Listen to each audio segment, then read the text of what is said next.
Hello friends, good morning. मैं मुकेश, आप सभी का हमारे यूट्यूब चैनल पे बहुत बहुत स्वागत है।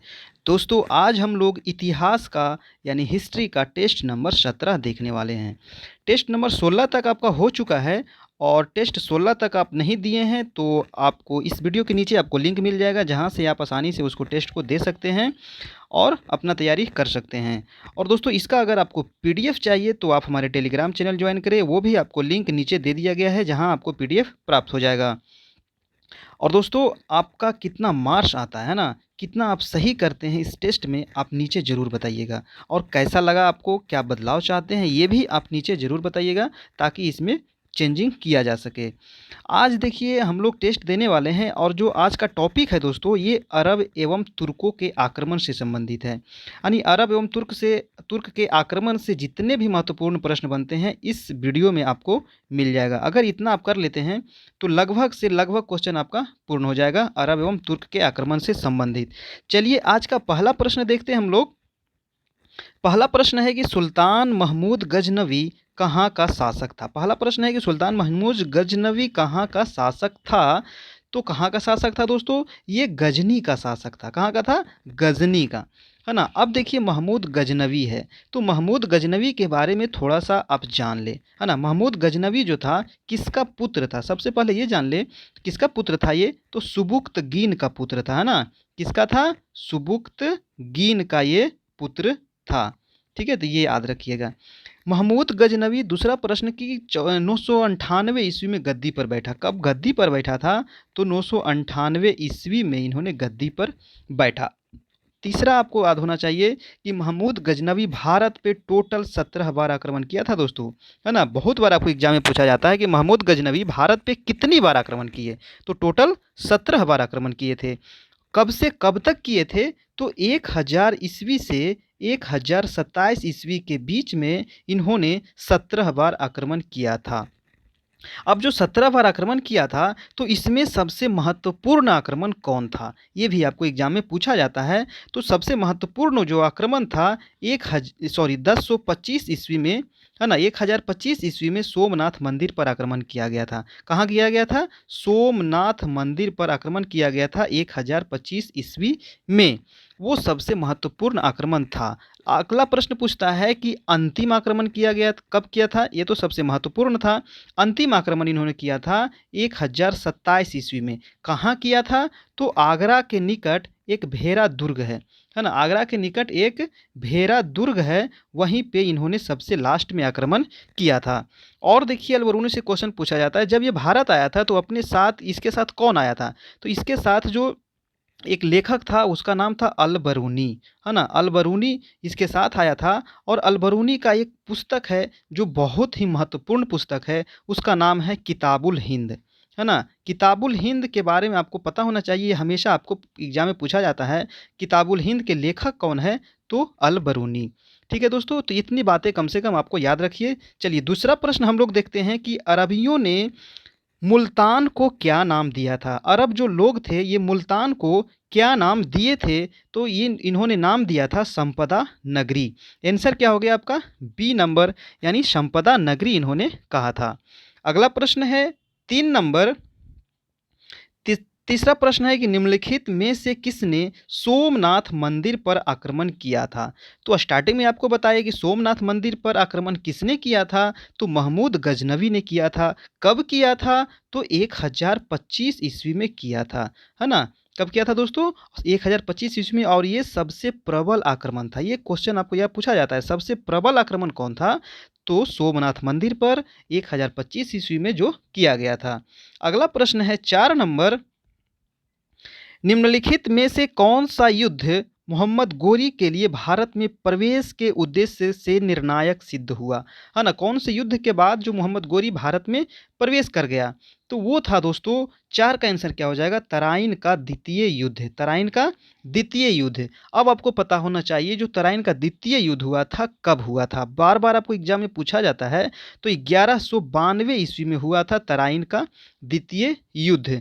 किसके किसके बीच हुआ था, तो मोहम्मद गोरी, है ना, गोरी प्लस किसके बीच हुआ था, पृथ्वीराज के बीच हुआ था। पृथ्वीराज राज के बीच हुआ था ये युद्ध। और इसमें विजयी कौन हुआ था? तो इसमें विजयी हुआ था दोस्तों, है ना, मोहम्मद गोरी इसमें विजय हुआ था और पृथ्वीराज को हार मिली थी। लेकिन एक क्वेश्चन और पूछा जाता है, ये किस नदी के किनारे हुआ था? तो ये सरस्वती नदी के किनारे हुआ था, है ना, याद रखिएगा, सरस्वती नदी के ये किनारे हुआ था लड़ाई तराइन का द्वितीय युद्ध।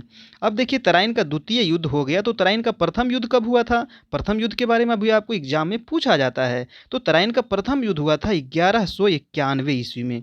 किसके बीच हुआ था? तो ये भी युद्ध हुआ था गोरी प्लस पृथ्वीराज के बीच। और इसमें विजयी कौन हुआ था? तो इसमें विजयी हुआ था दोस्तों, इसमें विजय हुआ था पृथ्वीराज, है ना। जो 1191 में प्रथम युद्ध हुआ था, इसमें विजय हुआ था पृथ्वीराज। और लेकिन द्वितीय युद्ध में कौन विजय हुआ? गोरी। तो ये दोनों आपको एग्जाम में हमेशा पूछा जाता है। चलिए अगला प्रश्न देखते हैं 5 नंबर, कि मोहम्मद गोरी ने निम्नलिखित में से किस युद्ध में पृथ्वीराज चौहान को पराजित किया था? तो अभी हम लोग पढ़े कि तराइन के द्वितीय युद्ध में पृथ्वीराज पराजित हुए थे। आंसर क्या हो गया आपका? बी। अगला प्रश्न देखते हैं 6 नंबर, निम्नलिखित में से किस वंश ने दिल्ली सल्तनत पर शासन नहीं किया था? है ना, दिल्ली सल्तनत पर शासन नहीं किया था। दिल्ली सल्तनत का काल क्या है? ठीक है, पहले इसका आपको समय पता होना चाहिए। तो इसका जो काल है 1200 ईस्वी से 1526 ईस्वी तक के काल को कहा जाता है दिल्ली सल्तनत। दिल्ली सल्तनत में कौन कौन शासक शासन किया था, ये आपको पता होना चाहिए। तो गुलाम वंश किया था, ठीक है, सैयद वंश भी किया था, खिलजी वंश भी किया था, गोरी वंश नहीं किया था दोस्तों। और कौन कौन किया था? तो लोदी वंश किया था, है ना, लोदी वंश किया था, तुगलक वंश भी किया था शासन। तो ये बातें आपको याद होना चाहिए, गुलाम वंश, सैयद वंश, खिलजी वंश, लोदी वंश, तुगलक वंश। देखिए अगला जो टेस्ट होगा आपका, इसी दिल्ली सल्तनत से संबंधित टेस्ट होगा। और सबसे पहला जो टेस्ट होगा वो होगा गुलाम वंश से संबंधित जितने भी महत्वपूर्ण प्रश्न बनते हैं नेक्स्ट टेस्ट में आपको दिया जाएगा। तो आप लोग देखना बिल्कुल नहीं भूलिएगा, है ना। चलिए अगला प्रश्न हम लोग देखते हैं 7 नंबर। 7 प्रश्न है कि भारत की जनता के संदर्भ में हिंदू शब्द का सर्वप्रथम प्रयोग किसने किया था? तो हिंदू शब्द का सर्वप्रथम प्रयोग जो किया था दोस्तों, अरबों ने किया था। क्या, कौन किया था? अरबों ने। आंसर हो गया आपका डी। अगला प्रश्न है 8, कि महमूद गजनवी के साथ भारत आने वाला प्रसिद्ध इतिहासकार। अभी आपको बताए थे स्टार्टिंग में कि जो प्रसिद्ध इतिहासकार जो आया था वो कौन आया था? तो अलबरूनी। और अलबरूनी का जो एक पुस्तक है उसका क्या नाम है? तो किताबुल हिंद, है ना, किताबुल हिंद। ये भारत के इतिहास, इससे जानकारी मिलता है किताबुल हिंद से। आंसर हो गया आपका बी। अगला प्रश्न देखिए 9 नंबर प्रश्न है कि निम्नलिखित में से कौन गजनी राजवंश का संस्थापक था? गजनी जो राजवंश के संस्थापक कौन था आपको बताना है। तो गजनी राजवंश के संस्थापक था दोस्तों अल्पतगीन, है ना। कौन था? अल्पतगीन। आंसर हो गया आपका ए, ठीक है। और महमूद गजनवी के पिता का क्या नाम था? तो सुबुक्तगीन। ये भी बात याद रखिएगा, महमूद गजनवी के पिता का नाम था सुबुक्तगीन, लेकिन गजनी वंश के संस्थापक कौन थे? तो अल्पतगीन। अगला प्रश्न है 10 नंबर 10 नंबर प्रश्न है कि निम्नलिखित कथनों में कौन अलबरूनी के संबंध में सही नहीं है? है ना, अलबरूनी के संबंध में कौन सा कथन सही नहीं है? अलबरूनी कौन था? तो महमूद गजनवी के साथ एक इतिहासकार जो उसके साथ आया था, उसके संबंध में कौन सा कथन सही नहीं है?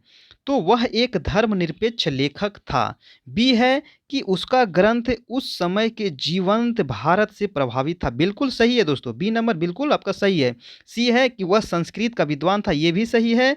और डी है कि वह त्रिकोणमिति का विशेषज्ञ था, तो ये भी सही है। लेकिन ऑप्शन ए जो है ये आपका गलत दिया गया है ना, ऑप्शन ए आपका गलत दिया गया है। तो आंसर हो जाएगा ऑप्शन नंबर ए। और यही पूछ रहा है कौन सा सही नहीं है, तो आंसर क्या हो गया? ए, वह एक धर्मनिरपेक्ष लेखक नहीं था।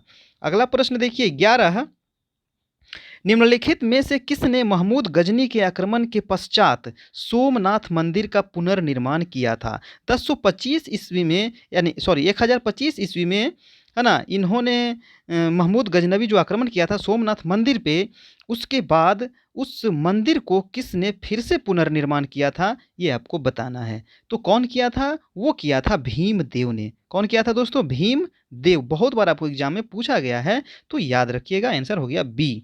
अगला प्रश्न है 12 नंबर, कि किस शासक ने एक तरफ संस्कृत मुद्रा लेख के साथ चांदी के सिक्के निर्गत किए, है ना? वो कौन सा शासक था? तो 12 का आंसर हो जाएगा आपका महमूद गजनवी, है ना? कौन? महमूद गजनवी। अगला प्रश्न है 13 नंबर। मोहम्मद गोरी को सबसे पहले किस भारतीय शासक ने पराजित किया था? मोहम्मद गोरी को सबसे पहले किसने पराजित किया था? तो 13 का क्या हो जाएगा दोस्तों? ए नंबर यानी भीम द्वितीय ने सबसे पहले इसको पराजित किया था। Answer A. अगला प्रश्न है 14 नंबर कि वर्ष वर्ष 1194 के चंदावर के युद्ध, हाँ, में मोहम्मद गोरी ने किसे पराजित किया था? तो चंदावर का युद्ध किसके किसके बीच लड़ा गया था दोस्तों? है ना? चंदावर का युद्ध जो लड़ा गया था मोहम्मद गोरी प्लस जयचंद के बीच लड़ा गया था। और किसे पराजित किया था मोहम्मद गोरी ने? तो जयचंद को ही पराजित किया था। तो आंसर क्या हो गया आपका? B number. ये भी क्वेश्चन पूछा जाता है कि चंदावर का युद्ध कब हुआ था? तो 1194 ईस्वी में, याद रखिएगा। अगला प्रश्न है आपका 15 नंबर। और दोस्तों अगर आपको वीडियो अच्छा लगा हो तो प्लीज़ एक लाइक ज़रूर कीजिएगा, और अभी तक हमारे चैनल को सब्सक्राइब नहीं किए हैं तो प्लीज़ सब्सक्राइब कर ले, बेल आइकन प्रेस कर ले। और ये वीडियो आपको कैसा लगा आप लोग नीचे ज़रूर बताइएगा कमेंट करके। और क्योंकि इसके बाद जो आपका टेस्ट स्टार्ट होने वाला है दोस्तों, दिल्ली सल्तनत से संबंधित, यानी सबसे पहला टेस्ट होगा दिल्ली सल्तनत का गुलाम वंश, फिर खिलजी वंश, फिर तुगलक वंश, फिर सैयद वंश, फिर लोधी वंश। तो आप ज़रूर देखिएगा, इसलिए आप चैनल सब्सक्राइब कर ले, क्योंकि आपको जब तक सब्सक्राइब नहीं कीजिएगा आपको वीडियो नहीं मिलेगा। ठीक है, चलिए तो 15 नंबर का आप जवाब दें। 15 नंबर क्वेश्चन है कि किस मुस्लिम शासक के सिक्कों पर देवी लक्ष्मी की आकृति बनी होती थी? वो कौन सा शासक था? तो वो था आपका मोहम्मद गौरी, यानी आंसर हो गया ए। उसका जो सिक्का होता था ना, उस पे देवी लक्ष्मी की आकृति होती थी मोहम्मद गौरी के। अगला प्रश्न है 16 नंबर की उड़ीसा का भुवनेश्वर मंदिर किस निर्माण कला शैली का है? तो जो उड़ीसा का भुवनेश्वर मंदिर है और मध्य प्रदेश का खजुराहो का मंदिर है ना, मध्य प्रदेश में खजुराहो मंदिर है। जो ये मंदिर है दोस्तों, ये नागर शैली का उदाहरण है ना? कौन से शैली का है? नागर शैली। भी आई क्वेश्चन है, बहुत बार आपको एग्जाम में पूछा जाता है ना, कि उड़ीसा का भुवनेश्वर मंदिर किस शैली का उदाहरण है? तो नागर शैली का है ना? आंसर हो गया आपका ये। और एमपी का जो खजुराहो मंदिर है ये भी नागर शैली का उदाहरण है। ठीक है, चलिए तो ये था दोस्तों आज का प्रश्न, टेस्ट नंबर 17। टेस्ट नंबर कितना था आज? और ये वीडियो आपको कैसा लगा आप लोग ज़रूर बताइएगा दोस्तों। और नीचे कमेंट ज़रूर कीजिएगा दोस्तों, आप लोग का कितना सही हुआ, कितना आप लोग सही कर रहे हैं, आप लोग क्या बदलाव चाहते हैं, है ना? ये हमारा चैनल है ज्योग्राफी बाय मुकेश सर, इसको ज़रूर सब्सक्राइब करें और लाइक करें, और हमारे चैनल को सब्सक्राइब करें। ये हमारा व्हाट्सएप ग्रुप है, आप इससे जुड़ना चाहते हैं तो आप जुड़ सकते हैं। ये टेलीग्राम चैनल है जहाँ से आपको इसका पीडीएफ मिल जाएगा, है ना? पीडीएफ मिल जाएगा और आराम से आप उसको डाउनलोड कर सकते हैं। ये हमारा फेसबुक पेज है, ये हमारा इंस्टाग्राम है। तो चलिए दोस्तों फिर कल मिलते हैं, तब तक के लिए आप लोग अच्छे